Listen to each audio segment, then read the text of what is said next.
speaker is Farzin, who is a relatively recent graduate of Stanford working with Helmut, and is now at UC Irvine. And if I recall, the title is 1001 Tales of Performance-Based Earthquake Engineering, which I dare to remind you, that's 0.899 seconds per tale. Please, hurry.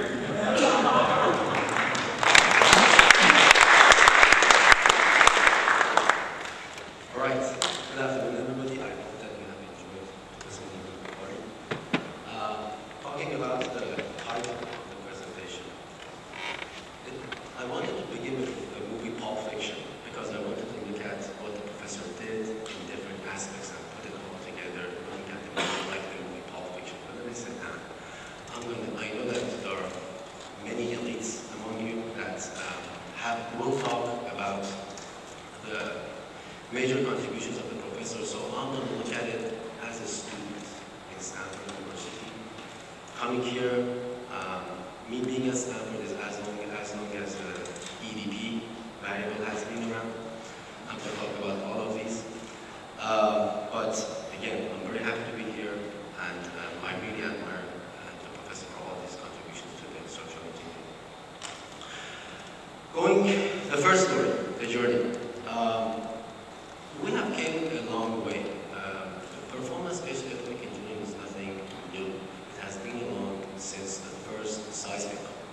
But the new generation, what coming through the SIOC, Blue Book, ATC40, D1273, and what's going to come next, and that's the ATC58, which is the next generation of performance-based. All of these, you can see the traces of Professor Krawinkler's work in terms of design philosophy, procedures, and all of that. At the same time, going back to the previous presentation, the juice of recent performance-based earthquake engineering can be found in the workshop, in the documents that comes from the 3 workshops in Bled. Me knowing the professor goes back to one of the papers in the first publication on linear seismic analysis and design of reverse concrete structures.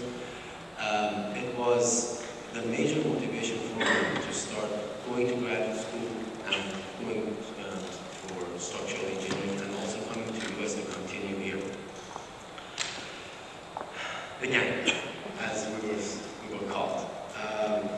I like the way that this slide looks. I show the professor during the years, from the early beginning to right now, and I hope that this can continue another 200 years.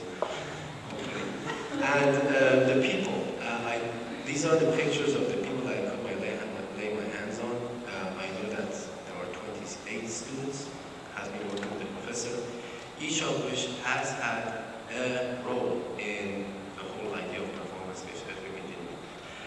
I want to use this slide to go over a few quotes that the professor has while we have meetings with him. One very nice quote of him that you can see whenever he says this means that the process is coming. It's somewhere along the line.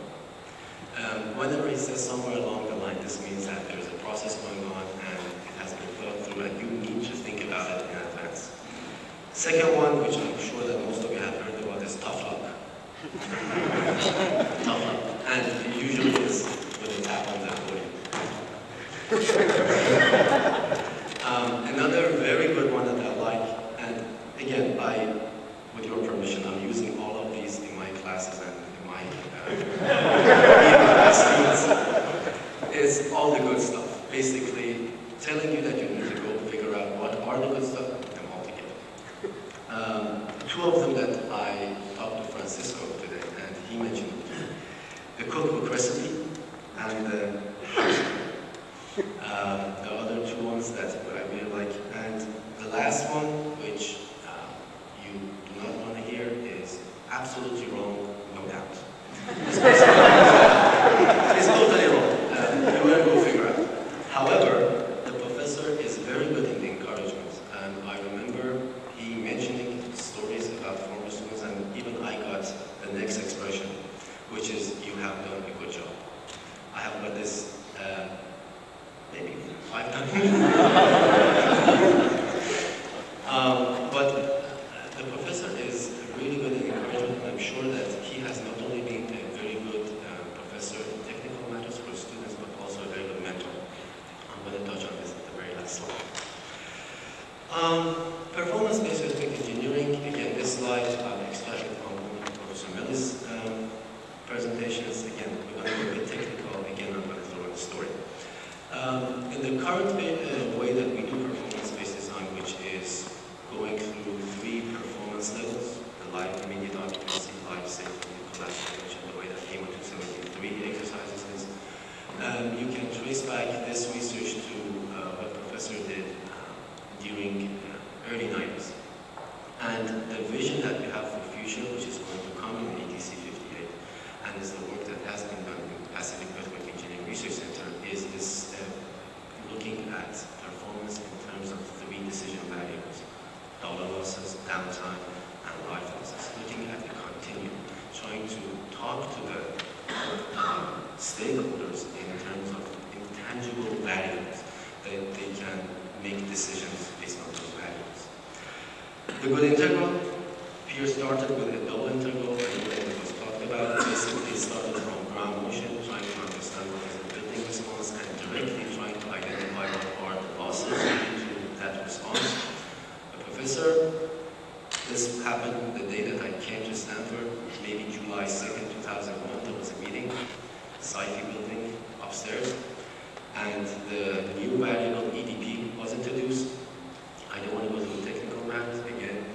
I didn't know how to deal with each variable. Suddenly a second variable, a 4th variable arrived. I was talking to Hassam and Shaham at that time in that meeting, that what was the meaning of other 2? I have no idea what's going on. And they told me that we need to be patient. Things will come along. Going forward, and finally this slide. I know that most of you have seen this slide. There's a good story behind this.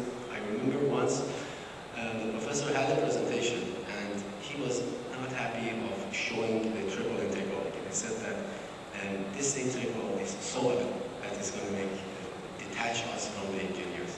So I threw the idea, how about we make some pictures? We put some pictures that there is a blessing and there is a curse to it. And he said he liked the idea. He asked me that, why don't you find 2 pictures? I found the 2 pictures, put it in the presentation. He loved it. I still have that email. I have all your emails, by the way. Yeah. And the next morning, which when there was a presentation, it was one of the peer presentations. So he shows the picture, people start laughing, and right there he gives credit to me for the slide and says, you can blame Farzin for all these pictures.